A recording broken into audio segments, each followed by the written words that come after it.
Hello everyone, পুজো সিরিজের mini ব্লগটা আসতে একটু বেশিই দেরি হয়ে গেল বলো। আসলে পুজোর পর আমরা সবাই এত টায়ার্ড ছিলাম, তারপরে ছিল নববর্ষ, তারপরে আবার সেরে উঠতে উঠতে আমার আবার শরীরটা খারাপ হয়ে গেল। তো গলাটা একটু খারাপ আছে, প্লিজ একটু অ্যাডজাস্ট করে নিও। তো পুজোর দিন সকাল থেকেই মায়ের ভোগের তোড়জোড় শুরু হয়ে গেছিলো, তো আমরাও স্নান টান করে পুজোর ভোগে হাত লাগাই।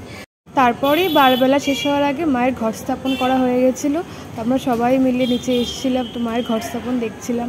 তো তোমরা দেখো মাকে এত অপরূপ সুন্দর লাগছে, তো চোখই ফেরানো যাচ্ছিল না। তো তারপরে আমরা নিচের কাজ সেরে আবার উপরে চলে আসি। তারপরে উপরে এসে আমরা আবার যে যার কাজে হাত লাগাই। তো আমি এখানে লুচি বেলছিলাম, দেখো। তো ঘরে লুচি বেললে আমার জানি না কেন গোলই হয় না, তো মায়ের কাজে এখানে যাই করে সব কিছু পারফেক্ট হয়ে যায় কেন জানি না।